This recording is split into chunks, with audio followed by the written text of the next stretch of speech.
This podcast is sponsored by Monarch Money. Have you been using Mint to manage your finances? Bad news, Mint shut down. The good news? There's a better alternative. Monarch Money. Mint users are turning to Monarch Money and loving it. Why? Because Monarch Money has built a new kind of personal finance app that's intuitive, insightful, ad-free, and prioritizes the user experience. Try it free for 30 days at monarchmoney.com/podcast. With a comprehensive view of all your accounts, Monarch makes it easy to stick to your budgets and achieve your goals. Easily customize your dashboard, automate rules for transactions, and more. Monarch's built-in collaboration feature lets you invite your partner at no extra cost. Monarch makes it easy to switch from Mint, import your data, and keep all your tags and categories intact. See why the Wall Street Journal named Monarch Money the best budgeting app overall. Get a 30-day free trial today when you go to monarchmoney.com/podcast. That's MONARCH money.com/podcast for your free trial. monarchmoney.com/podcast. MSW Media.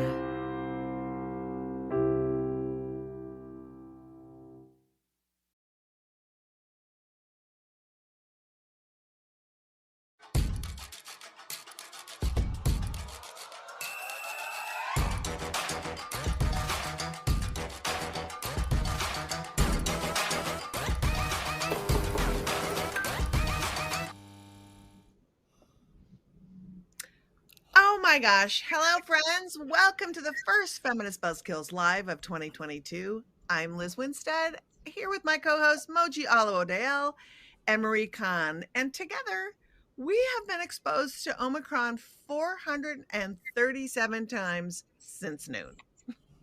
Liz, fact.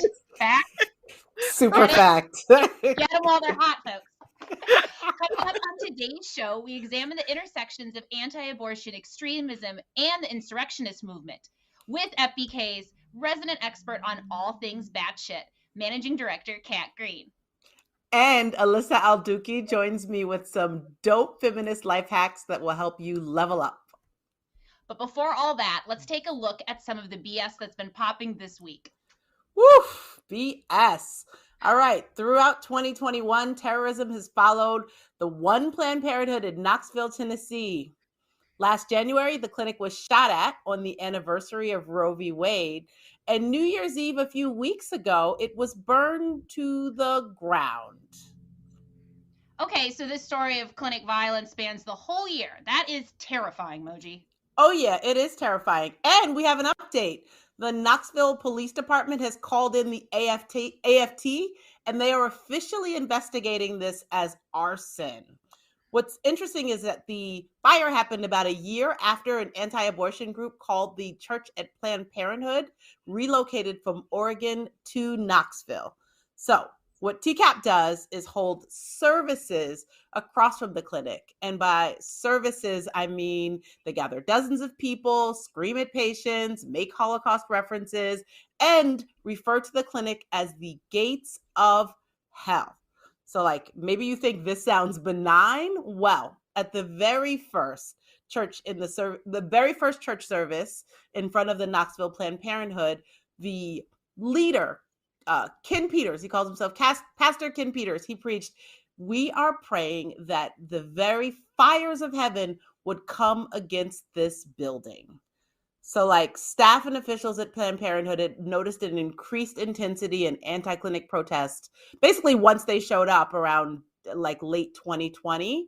And currently they are not linked to this particular arson, but I want to point out that when extremists like this move into town, they spark the interest of people who like are just waiting for something really hateful like this to do.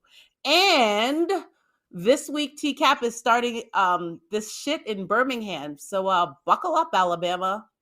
Man, it's a lot. And I have to say, Ken Peters also has a church there, the Patriot Church. And, this is a pattern with anti-abortion extremism that we have seen all the time, with their leaders holding relentless church services, constantly saying that abortion clinics are murdering babies and they're taking their blood and calling clinics the gates of hell. And what it does is it sparks somebody who hears this violent rhetoric to be the hero to stop it from happening. And then when they're challenged on it, it's like, we never called anybody to arms. We weren't involved. And it gives them this fake free pass to disconnect from the actual thing that happens. And this guy is one of the worst, but we've seen it in the past with Eric Rudolph. We've seen it in the past with so many of the people who have been preaching in these churches. And I don't think we're completely aware of how many of these pods of churches there are with wide swaths of people who they just keep hammering this message home. And this is what happens when you tell people constantly that baby murderers live in your town.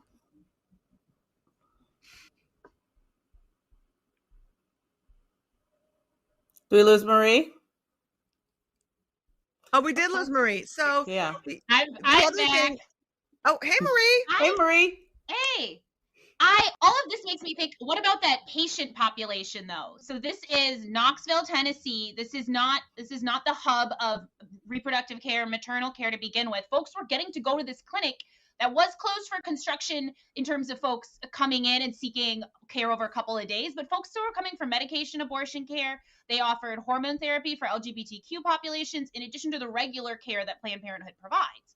For lots of folks across the country, a Planned Parenthood is it. They only provide, again, less than 3% of the abortions in the U.S. So first off, what you did is disgusting, and you also targeted a space that provides so much other valuable critical care. Now all those folks have one clinic remaining in Knoxville. They have a clinic actually that's been around since the 70s, which is wonderful, but now there is just that one singular clinic available. And it's also a good time to talk about the fact that we have so few clinics in this area that if someone is unable to get care now at the Knoxville Center for Reproductive Care, the only one that's left, folks have to go over 81 miles away over to North Carolina, which is also a state that is very unfriendly abortion care legislation. Totally. And doesn't have a bunch of clinics. And I think that as we move out of this, a couple things to note.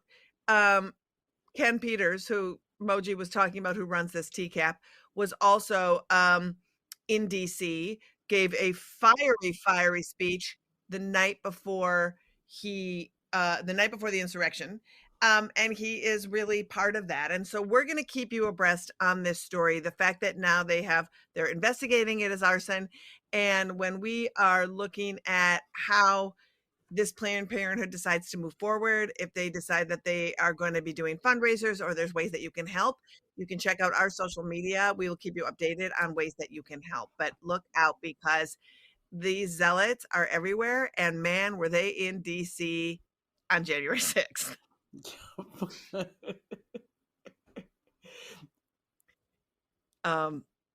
Did we lose Marie again? Oh, we did. Okay. So that's okay. Technical difficulties are fun. So that just leads us to the next thing we wanted to talk about, which is last week, as we saw the anniversary of the insurrection, and we watched the tireless reporting on what's happening now. And one thing that was 100% left out of the conversation, and very few media outlets have been covering it, is that intersection between the coup and the people who are doing anti-abortion extremism, because it's a fact and it's real. Yeah, I feel like that particular missing connection is really just hasn't been covered by media. And they've talked about lots of other angles, but this one in particular, they just haven't made the connection that overflowing the U.S. that this movement, this insurrection we saw with people ready to overthrow the U.S. government is full of anti-abortion extremists. That's right. I mean, we watched in real time online the live streams of the anti-abortion zealots who were outside of the Capitol, hanging from scaffolding, or just from afar, like pumping full of support on Facebook and Instagram. And we captured a lot of that footage that they tried to take down, and a lot of those posts that they tried to take down. And when you think about, again, there's so many people behind these movements whose names you don't know, who are wildly influential. Aside from Ken Peters, who we talked about earlier, there is this guy named Greg Locke, who is a mess, who has a church in Mount Juliet, Tennessee, and he's got a clothing line. He's kind of like one of those handsome fuckwads who's like screaming fire and brimstone. He's got a massive following, says things like Planned Parenthood has killed more people than radical Islam. And he's also the one that went viral last year saying that Joe Biden was running some kind of like tunneling some kind of sex trafficking ring from the White House to God knows where, but he really had a lot of details. And then you look at senators like Josh Hawley, who is said it's the job of the GOP to stop abortion as we know it in America. And then we can't forget that like convicted clinic bomber John Brockhoff, who he was involved in 3 different attacks, arsons, bombings, one that was averted because somebody found the bomb in advance in Ohio. And he has straight up said he doesn't regret a thing he did. And when asked on Nightline by Ted Koppel, like, do you think that these are horrible, like when people die in these kind of attacks, isn't that murder? And he said, no, it's not murder, it's justifiable. And so when we look at these people who are in bed with the people who are trying to overthrow the government, working with them, sharing ideas and spaces, it feels really scary. And they're sharing ideologies. And I just want to say, like, yeah, these same communities, they're on their way to DC for next week for the March for Life. And they expect to be 150,000 people strong. And what really terrifies me about this, one of the many things, and we're going to get to March for Life, but that these people, you know, the repercussions for these people seem really, really mild compared to the enormity of the crime, right? So far, about a year later, 50 defendants have been sentenced. But some of those sentences are probation. Currently, 3.5 years is sort of the harshest prison term that's been sentenced. And like, I 100% believe in ending the carceral system. But until we do, I just think that insurrection should be a major offense with the kind of punishments that fit the crime. And in 2018, Adora Perez was sentenced to 11 years in jail for having a stillbirth. I just think you should have more time for intentionally pooping in the Capitol building than a person who dealt with pregnancy loss. That's just me, Liz. Yeah, and shitting on democracy, you know? Yeah, literally. I feel like it's true. I mean, and I feel like, you know, they arrested the yesterday, they arrested the, or today, they arrested the head of the Oath Keepers. And so, which is a militaristic organization that really helped coordinate the efforts at the Capitol. And we'll see what happens with some of that leadership. But yeah, it does feel really scary. And, you know, to think that a swath of these people will be gathering in DC tomorrow, as Moji said, usually around 150,000 people in the name of being pro-life. And I'm looking at what's happening in DC right now, which is just like everywhere else in America. The states of Virginia, Maryland, and the District of Columbia have declared a public health emergency, begging and pleading that people don't come because they do not have beds to help people. Their COVID is out of control. And when you looked at that conversely with these pro-life people and the missives they're sending out to come to their march, it's like, ignore the mask mandates, the unconstitutional mandates, and come to the march because no one will settle us down. They act like they're being personally aggrieved. You know, in looking at some of the accounts of some of the people attending the March for Life, trying to find a bar and being really bitchy about the fact that they can't go to bars if they've been unvaccinated, and that's some kind of, you know, but it's like behooving, or they're aggrieved because of that. And the fact that they wouldn't say and follow the Vatican and the Catholic bishops who are saying, hey, we believe that it is your responsibility as a Catholic to be vaccinated, to do everything in your power to not spread disease, and to even go so far as to say that if the only vaccine you can get is the Johnson & Johnson vaccine, which is made with a strain of fetal stem cells, that's okay. To sit there and go against that in some weird anti-Catholic way, I know, shocking religious hypocrisy, but it does gross me out. And they act like they're just outside, but they are taking up public space and closed in public space and putting other people at risk. They really are. I was doing my research and looking back. The last March for Life happened in January 2020, and at that time, the DC ridership for the DC Metro was around 987,000 people a day, and so they're going to descend 150,000 people. 900,000 people a day, or Sorry, 29,000? 587,000 people a day. Yes, Oh, 587,000 people a day. This is 2020, but still, the metro is like any metro in any major metropolitan city is a lifeblood of the city. So these people are coming from where they are, right? These are the mask flaunting, vaccine objecting people coming from around the country and just bringing their variants to DC. And then leaving tasks in hospitals. Yep, exactly. Yes. And this hosting of this Klan gathering, that's going to happen at the Renaissance Washington, D.C. Downtown Hotel. So, yes, there is a space that all these folks are going to gather at. It is ironically at 999 9th Street. I'm not making that up. I'm not that clever.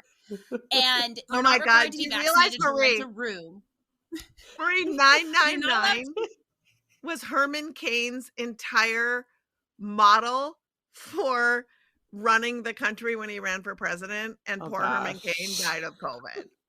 Oh gosh. I'm just saying. Now this is eerily fitting. Now this is like a numerology deep hole we've just gone down. Let's have our own conspiracy theory. Well, you yourselves can rent a room here. You don't have to have a vax card.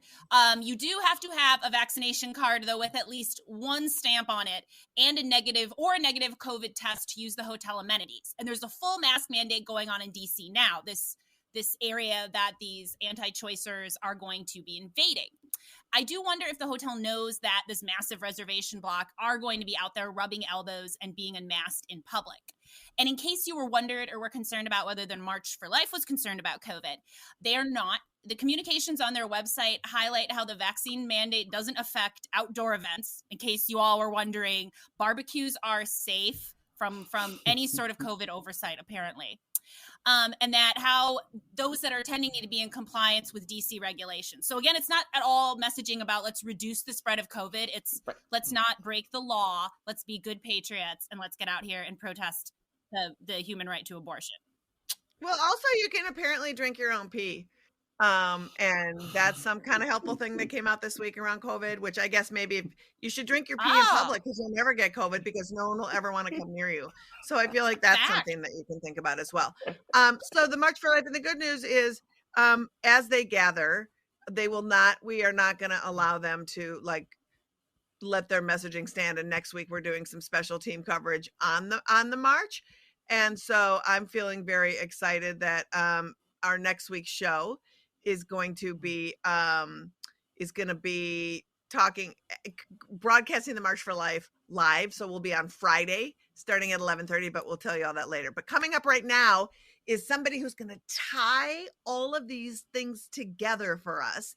And there is no better guest than to talk about the intersections between hypocrisy, January 6th insurrectionists, March for Life hypocrites, terrorism, all of it. So please give a warm welcome to the Khaleesi of abortion access at Abortion Access Front, and our research and guru on all things looking at bad guys, the one and only Kat Green. Hi, Kat. Hello. How's it going? Hi. I mean, as well as you can imagine. It feels really good to just have this, January 6th recap, seeing that not a whole lot of justice has been done, and then watching the March for Life people burst onto the scene with rigor, next week.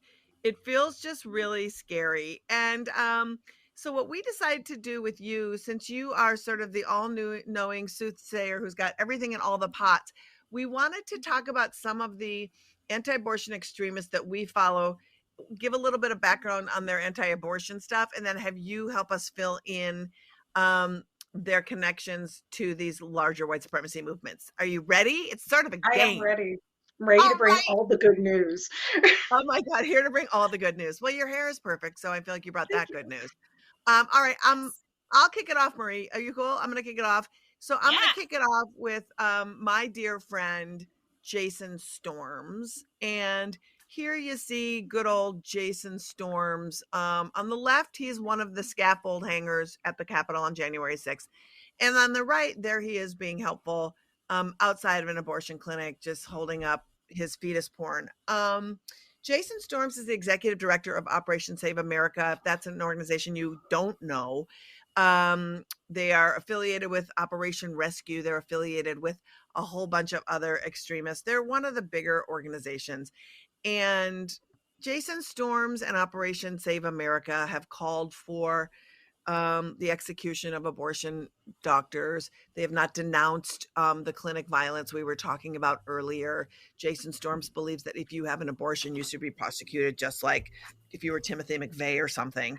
And he's somebody who Kat and I had a terrible run-in with. We at Abortion Access Front go out and feel like we need to counter these people's messages to show them that they can intimidate us and that their messaging will not stand. And so in a argument that Kat and I were having with Jason Storms, who summoned us to speak with him, he challenged me to a duel, basically. Challenged you to a duel, really? I'm sorry, a civil debate. A civil debate. And I was like, I don't think we have the same baseline of civil, sir. And then he wouldn't leave. And then I couldn't stop staring at the stains on his shirts, which is really just shallow and beside the point. But the one thing that was terrifying within this debate, it went around in circles, as you can imagine, but with them at their protest was the person that we were talking about earlier, the clinic bomber, John Brockhoff. And when I asked him, why do you have a clinic bomber with you if you are pro-life? Why are you with this person? He said, and I'm paraphrasing because I can't quite remember, but he said, we all have made mistakes in the past. And I was like, yeah, I've had some questionable haircuts and maybe have been overserved, but I don't blow shit up. This is a rule. It was really scary. And Jason Storms lives in Wisconsin, has 11 children, has his own ministry. And Kat, talk a little bit about how he uses that ministry in the larger sense of not just preaching like anti-abortion violence, but just the larger piece of the violence. Sure. So in the last year since the Capitol riots, Jason Storms took over as the national director for Operation Save America. And they're an organization known for clinic blockades and are one of the things that splintered off from Operation Rescue. He's been taking part in anti-mask rallies. He was a big part of fundraising for Kyle Rittenhouse. He was out in Kenosha with militia people and a gun when protests were happening there. He's definitely pushing Operation Save America in a more militant direction. And it sort of falls into that realm of stochastic terrorism where he isn't. I'm not really worried that he is going to be the person to pull a trigger. It's just that he is somebody who is giving a lot of people ideas that maybe they should.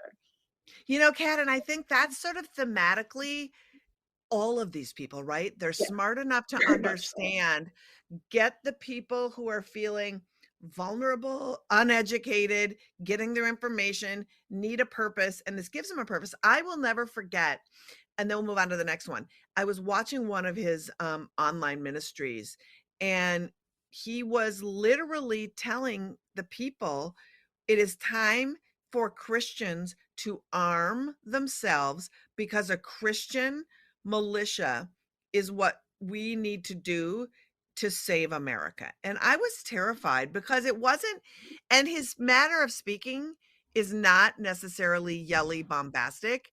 It's almost like mundane and boring, but what pours out of him is really scary. Yeah, and he's a youth minister too. He encourages young men in this direction. He thinks that it's their responsibility. They should be ready to go to war at 13 and things like that. not a good precedent to set. No, and we're going to I'm going to turn it over to Marie in a second, but the one thing I did want to also say about Jason Storms is I watched him give a speech too, saying that you should pull your children out of schools because when women teach young men, they feminize the culture and they're destroying the culture. So it's not just abortion, and it's this white supremacy is also just like patriarchy gone wrong. And he's just one. Marie, which fun friend that was at the insurrection are you going to bring next? I wanted to talk a little bit, Kat, about Jeff Durbin.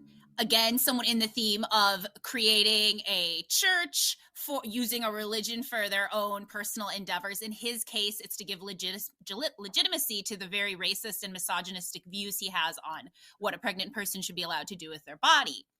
He just put out through Facebook his New Year's Eve funding message, which is asking for folks to donate, and a discussion about having, or he talks about having a backer for $250,000, which I just want to emphasize that because I think a lot of folks think that anti-abortion extremists are irregular. There's so few of them. And what we are showing over and over again is this is false. And there is money that exists there. Like this community has this. And he in particular, he both has this church that he runs and has set up back in 2010, but he also has End Abortion Now, whose goal is globally to end abortion, which is really, in my opinion, just a reuse of missionaries being recycled out there to yet put another requirement from the church on folks. And something that we've talked about on Feminist Buzzkills Live, which also End Abortion Now supports and really has prominent on their website, are sanctuary cities. And I wondered if you could talk more about Jeff Durbin's involvement, both where we see this blurring between abortion and white supremacy, and then regarding his engagement on January 6th and what he's done. Well, okay, so Jeff Durbin was outside. He wasn't actually on the Capitol grounds. He was outside reporting from there. One important thing about him is that he is the head of Apologia Church, which is also Apologia Studios. So like so many other church groups, he has a fairly extensive media presence. They have multiple shows. They are generating tons of content, hours every week, right? Podcasts and videos. And since he started End Abortion Now, he's reaching out into more legislative pushes to, they're proposing 15 abolition bills in different states in the next year. And so he's putting a toe into the actual lobbying and influencing legislation part of things. So he's already got this media base to promote all of his ideas. And I mean, my personal favorite thing about Jeff Durbin is that he used to be a Teenage Mutant Ninja Turtle. But I wasn't going to take that thunder from you. That is yours. That's yours to tell the world, Kat Green. Thank you. He was also part of the touring cast of Mortal Kombat. It's hard to take him seriously, and yet you need to, because yeah, this is why he's a media presence, folks. Right. I mean, it's important because if you have a platform and you can reach that many people regularly, it kind of doesn't matter whether you are respectable or not. You know, it doesn't matter if you have the background that should be required for influencing people like that. I mean, look at Alex Jones, you know. Yeah. Yep. And I just want to say too, when you said abolition bills, for those of you thinking, oh, amazing, is that police abolition? Is that prison abolition? Is that reparations? Oh, no. Abortion abolition is its own thing. And what abortion abolitions are doing, besides getting elected in statewide office, when Marie says there's 15 bills, those 15 bills are to literally make abortion, for lack of a better way of putting it, a capital crime. So think about all of the ways that people are punished, whether you have an abortion, provide an abortion, aid somebody to get an abortion. That bounty hunter law in Texas, put that on steroids and then put it into a giant thing that turns it into Shrek. And then that is what abortion abolition is. So like that's something that I think we'll do a deep dive into at some point on the show, so you can really understand like what that machination is. But to me, that's like one of the scariest, most important things, because nobody assumes abortion abolition is that. And you see abolitionists and you get kind of excited that it's something that is good, and it is sadly not good. All right, so I'm going to bring up just such a good friend to the world, Coach Dave Daubenmire, who there he is. There's Coach Dave at the Capitol, and then there's Coach Dave, right? He's in front of a fake women's health center in that picture. So he's a big proponent of the crisis pregnancy centers you might have heard of. Coach Dave, he is really a Renaissance hate man for sure. I mean, the dude is just, he runs a show that has a lot of viewers. He has a church that's called, I always want to call it Salt and Vinegar, and that is not what it is called, Salt and Light. And he also runs a militaristic training camp. So Coach Dave, I encountered Coach Dave again with Kat. If a bad thing has happened, it is usually Kat and I running into these assholes. So we were in Indianapolis in 2000, I want to say 18 or 17, at the annual conference of Operation Save America, the Jason Storms outfit. And what they do at their annual conference every year is they set up a very public display in the town square, like where like people are working downtown, where there's a lot of foot traffic. And they probably had 25 of those like massive signs with gross fetuses on them. And then they had music, and Coach Dave was speaking. And Coach Dave, we were counter protesting, screaming, and Coach Dave could not stop screaming at us. Where are the men that let you out? What kind of men would let you out? Or maybe you don't have men because you are eating at the fruit of sin. I guess that's meaning to queer. We got to like help horse a lot. Yeah. Yeah. He was so angry that there was a blockade of women and femmes and queer people confronting his messaging, that he couldn't help himself. And this is the thing with Coach Dave that I find really interesting, is that whenever you see him preaching, if he's disrupted in any way by a marginalized person or women, like he can't resist the urge to stop saving the babies and scream about that. But Coach Dave is scary because he's a sort of a clown on one hand in the abortion space, but when it comes to training and militia and white supremacy, Coach Dave has a very organized network, and I'd love for you to like break down that Coach Dave network.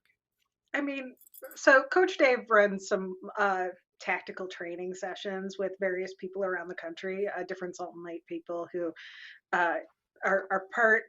A lot of them were at the Capitol with him. Some of my favorite videos are from people like Bobby Lee being like, "We're storming the Capitol, we're taking the wall," you know. But he, the funny thing about their tactical training stuff is that it does, like at first glance, it's a lot of old people punching things and like running around with guns. Honestly, from a personal perspective, it makes me more concerned that they're going to hurt themselves or each other when I watch the videos. But the problem is encouraging people that they need to be preparing themselves like that is the troubling part to me. Coach Dave has a daily show, and he actually called out our list of antis that we identified that were at the Capitol on his show last year. He got deplatformed off of YouTube and Facebook. And so he wound up taking all of his media offline. And that's a move that a lot of people who are at the Capitol wound up doing, is going to Gab, but also like working with people to set up their own servers so that they weren't going to be restricting their freedom of speech. And the scary thing about that is that it's really made people just be able to say whatever the hell they want in the worst possible way. Everything's gotten more inflammatory. Like, the mask is off. They don't have to pretend to be civil anymore. And that's the biggest takeaway, is that all of these people we're talking about are, not only did they not get arrested after the Capitol, they're thriving. Coach Dave started a new organization with Dr. Sherry Tenpenny, who's an anti-vax lunatic, and this guy, Ohio Brett, called the Christian Revolution. And, they declared January 6th Freedom Day this year but they're actually organizing at the local level really deliberately and going to all these anti-vax, anti-mask protests and going to school board meetings and working in small communities to build up a base. And that's actually getting more traction, Well, so and I they think seem it's like like, outliers, but and I think that we can't say outliers anymore, because no. the information comes from many different sources, and it's the same information that hits different people. And when you look at, like, retirees who are scared, like, that's a group of people that we like to just, like, sort of brush off as, like, man shakes fist at cloud. And I think that what happens is when they have been amassing guns for years, now they're retired, now they are seeing their point of view and like asking things of them that they feel completely resentful for. Like, everything is tyranny to them. It's so weird. Yeah. Marie, the you're other closing us out, end- right? Yes, on the other end, we have folks like a prominent anti-Taylor Hansen to talk about. He is someone who, I'm just going to refer it as a club, because I think founder of, and Babies Lives Matter. It's actually baby lives. One baby. Baby lives matter. The entire grammar behind what he bills himself as a muralist. So this is a guy that has a very, very high sense of self. An undetermined amount of babies have been saved by this. He's become famous because he's done this in front of Planned Parenthoods and places that have other people that are harassing and going to protest against folks accessing care. And he also even has a GoFundMe online. This is how he raises money for his so-called murals. And he also likes to hang out with a lot of anti-abortion zealots in his spare time who are terrorizing outside of clinics. And Kat, I know that you've had some interactions with Taylor over film with the content that he decided to live stream on January 6th. Oh, I mean, well, so Taylor Hansen was one of the people who was inside the Capitol, and he was next to Ashley Babbitt when she got shot. He had the footage that was circulated the most and went on Laura Ingraham that night. And so he, no shame about the fact that he was in the building, just went on TV to show his whole ass. And he has not been arrested. He's been making a lot of public appearances with Ashley Babbitt's family, just milking that as much as he can. But the only thing I can think is that he must be an informant, because this doesn't make any sense. Like, he was there, he was inside, he went on TV to brag about it. He, or Fox News got his lawyers for him. But either way, he's a joke to me. Really? Like, and that's the infuriating part about all this. He's like, oh, I'm a citizen journalist, and that's what I was doing in there. He's just trying to hitch himself to any opportunity he can get. And the fact that he's not being taken seriously as somebody that's in there, it's like, he's not going to even be useful as an informant. Why is he getting any sort of special treatment? Why is he still online? He literally posted on Twitter within the past, I don't know, let's say couple weeks. I can't be on Taylor Hansen watch all the time because I'm busy. But he was passing around this video saying, oh, look, no one's investigating the fact that the people in the Capitol, meaning other people who stormed the Capitol, were Antifa, and that they were handing sticks and like weapons out to the other Antifas so they could do further damage at the Capitol. And it was just like, Yeah. bitch, Also, those are nobody's your investigating people. that you doxed a cop, you know? Like, Yeah. what? Yes. Yeah, Yes. he doxed a cop. I mean, and the thing is, when you see him, he is like, the only time I've seen him is with Ashley Babbitt's family. So I don't know if he like when you can't get the most garbage conspiracy, QAnon's like, yeah, buddy, you're a bridge too far for us. Like, you know, they're just like, they've just like rejected him whole cloth. I think everybody must know he's compromised at this point, you know, because why else would he be out? Like, well, his mustache is universally hateful. Like, can we just throw I that feel picture like up it's the wrong again? crowd for mustache wax, you know? I mean, look, can you throw him up again, Paul? Just like, look at his mustache. Like everything about this douchebag, the hat, the stash. Like, is he in a You can't see him in the airplane picture, bathroom but taking his picture? Where is he? It looks like And an whoever Amtrak hallway. Yeah, it does looks look like like an an Amtrak Amtrak. hallway of some sort. Yeah, Yeah. he's just doing great work, Taylor Hansen. Kat, thank you so much for coming on. And just, I know we're over time, so we might as well just be over time, because who gives a shit at this point? Because we touched on the fact, you know, we're just doing a show and we have lots of stuff to say, you know. But like we touched earlier in the show, we talked about the Knoxville fire.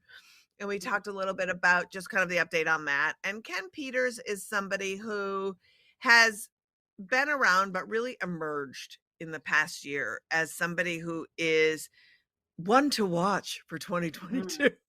And can you talk a little bit about Ken Peters? We talked about the Church of Planned Parenthood. I briefly touched on Patriot Church, which is his sort of brick and mortar space. Can you give a little Ken Peters download for folks before we move on? Yeah, I mean, talk about stochastic terrorism.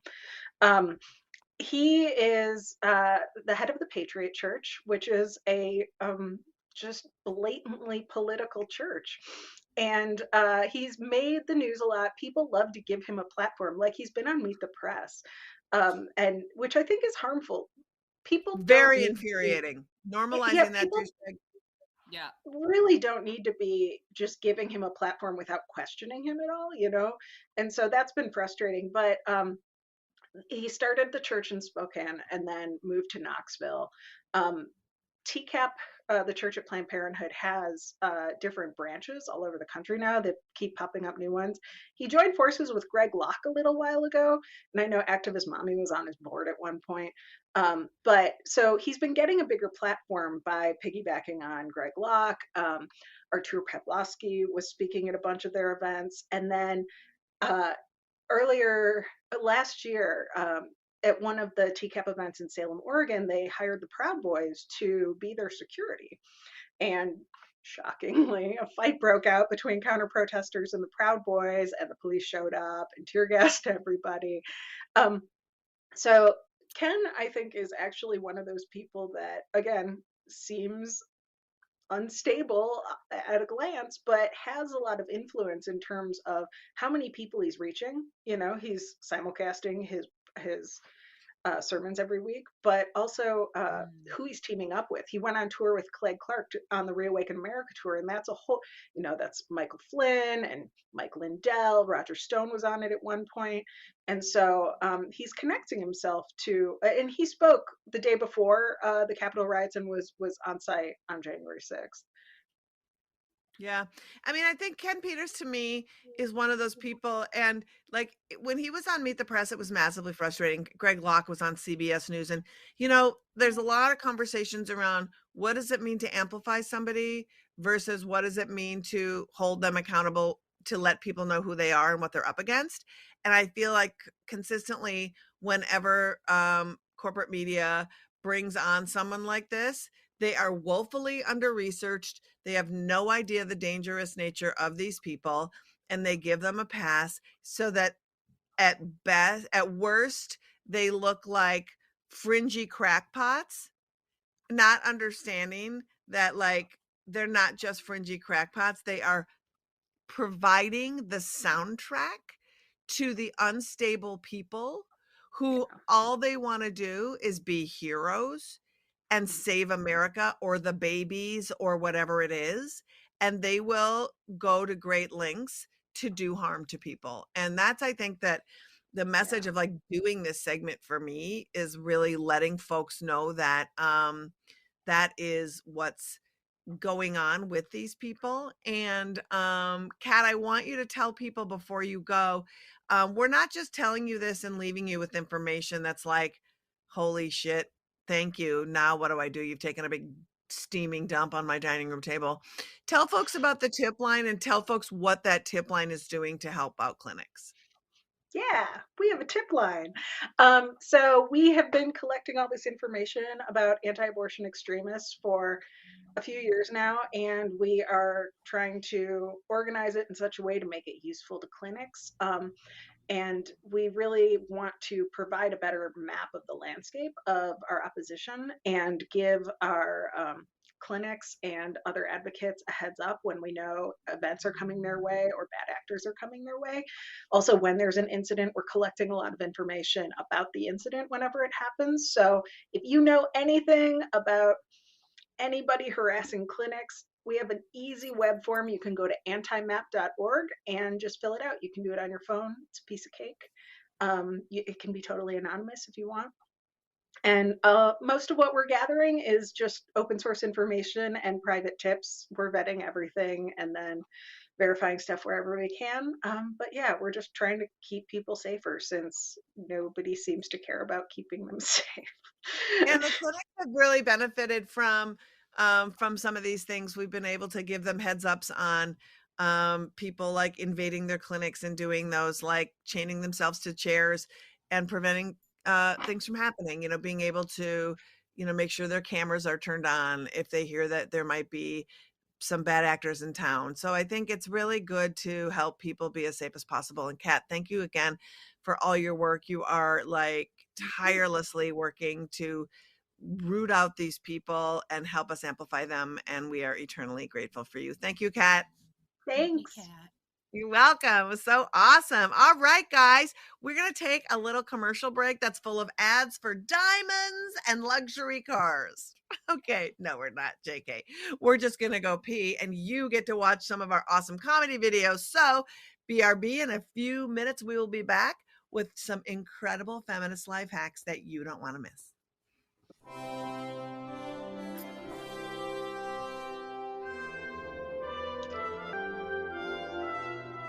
Okay, are we rolling? Yeah, we're rolling. Okay.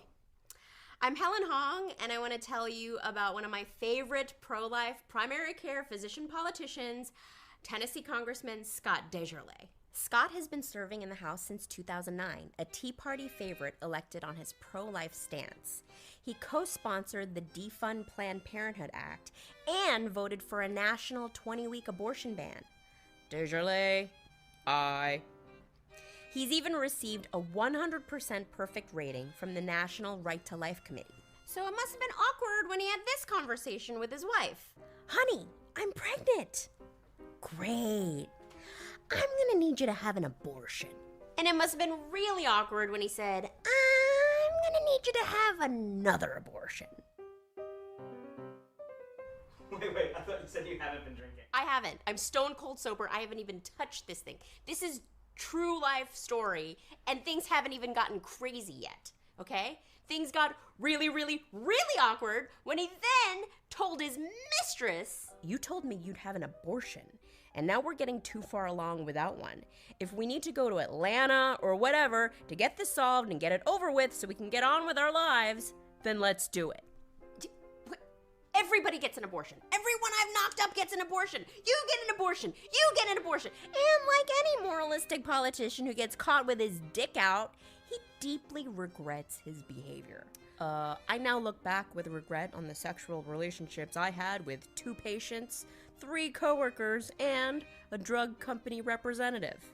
Wait, who is this guy again? Scott DesJarlais of Tennessee. He's an actual United States congressman in the Congress right now, probably voting so you can't have an abortion. I need a fucking drink, okay? You need a drink. We all need a drink. America needs a drink. In the systems of oppression, the people are represented by 2 separate yet equally important groups: those who have never been granted justice and the real victims, Christian parents bullied by Big Bird into getting their children vaccinated. These are their stories.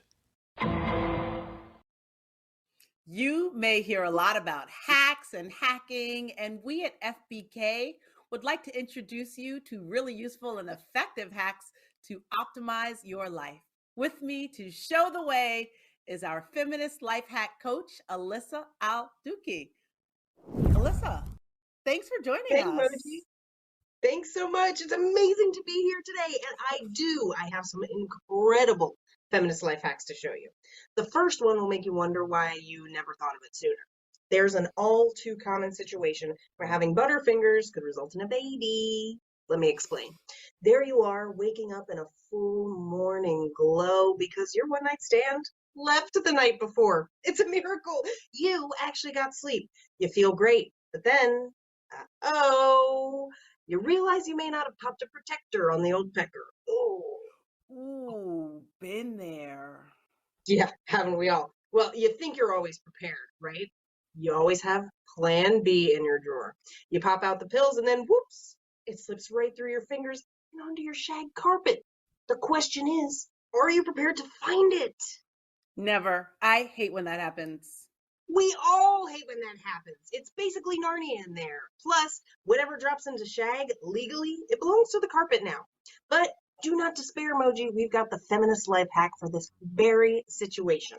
Simply attach pantyhose or a thin legging to the end of your vacuum, secure with a rubber band, and have at it. You hear that? That's not Nancy Reagan. That's the sound of you getting your life back. The vacuum sucks the pill to the legging, and the only thing left to do is toss it back with your OJ, morning coffee, or morning martini. You do whatever you need to do to live another day of your best goddamn life. That is incredible, Alyssa. What else you got for me? Next up is one of my favorites. Honestly, you won't know whether to scream or shit your pants. If you're like me, your fridge is full of jars. Jars of jam, jars of pickles, jars of the testicles of your BFF's shitty ex-boyfriend. So many jars! But sometimes these jars just, they won't budge when you try to open them. And when you're in a hurry to get to work or hide evidence from the cops, those precious moments can cost you your whole day and even land you in prison. And I don't want to go back there. So here's where the feminist hack comes in. I've got 2 words for you, Moji. Dental dam. How the hell does a dental dam help your jar situation, you ask? Simply, you take the dam, cover the top of the jar, twist like so, and voila, you're looking at an open jar of raspberry jam or pickle spears or cheating bastard balls. Finally, a way to use these things. Right? Who needs a man when you have a dusty old dental dam package? Feminist life hack? This is definitely a feminist life something. You get it. You get it. Last, but certainly not least, I have a feminist hack guaranteed to please. Take a look at this. What on earth is that? I know what you're thinking. You're thinking, is that a toothbrush poorly taped to a vibrator? Yes. Yes, it is. And what the hell kind of problem does that solve, you ask? Well, Moji, everyone knows electric toothbrushes just work better. It's science. Those fuckers can be expensive as all heck. So for this feminist life hack, you simply tape your regular, non-vibrating toothbrush to your vibrator, and bam! You've got a plaque-busting toothbrush for a fraction of the cost. This bad boy will have your teeth so clean, you'll look like you can actually afford dental insurance. Genius. I know, but wait, there's even more. I've got a bonus vibrator hack. Vibrators really are the gift that keeps giving. Yeah, I know. Okay, so some crackpot anti-mask politicians suggested on Facebook that vibrators can be used to clear up chest congestion caused by COVID. He said just lay on your right side and it will, quote, loosen up your airways. How does that work? Who knows? All I know is that according to that person, you can use vibrators to treat COVID-19. Of course, you could just get the vaccine and wear a mask, but it's still a good hack to know during peak Omicron season. It sure is. These are all life-changing. Thanks, Alyssa. We cannot wait to have you back soon with more feminist life hacks. Thanks, Moji.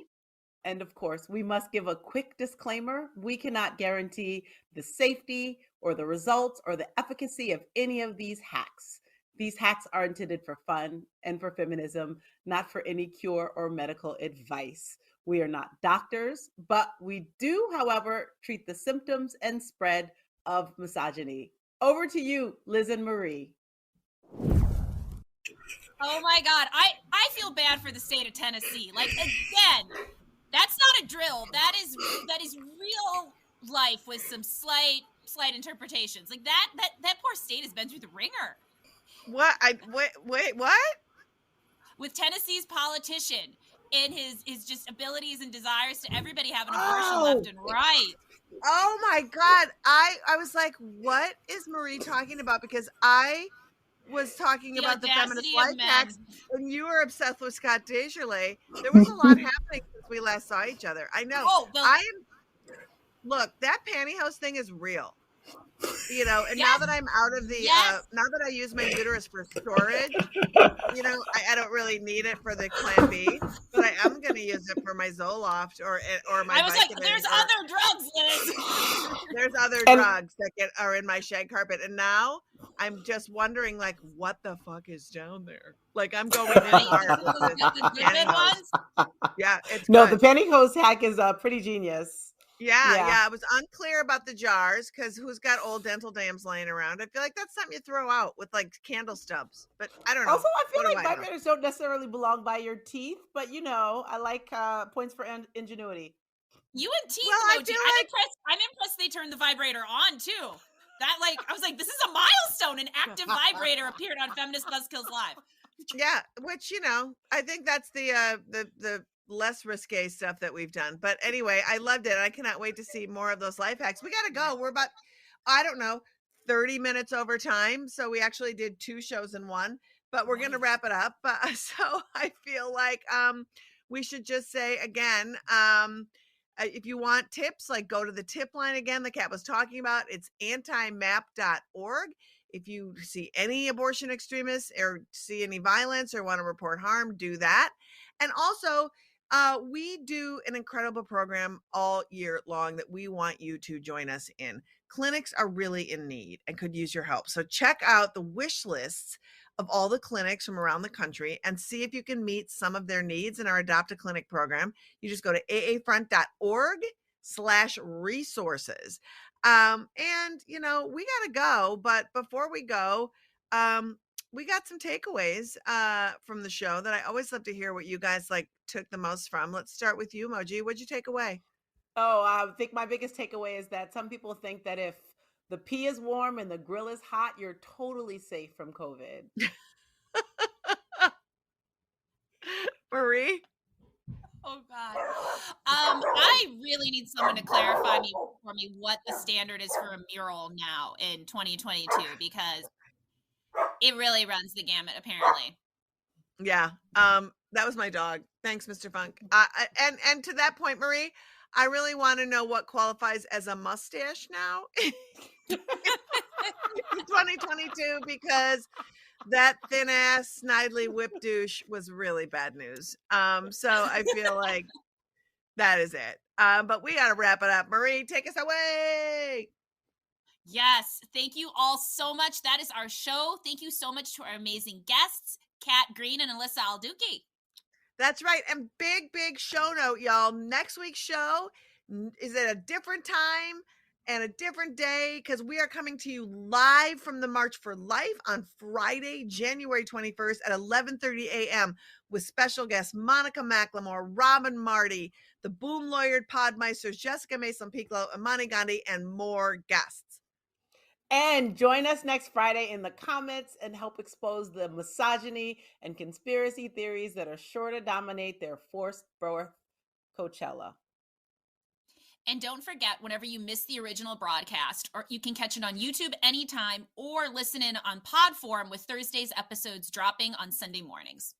That's right. And we leave you, as always, with somebody who shows their whole ass in a profound way. And today, it's the head of Operation Save America, who took time away from his busy schedule justifying the murder of abortion providers to storm the Capitol.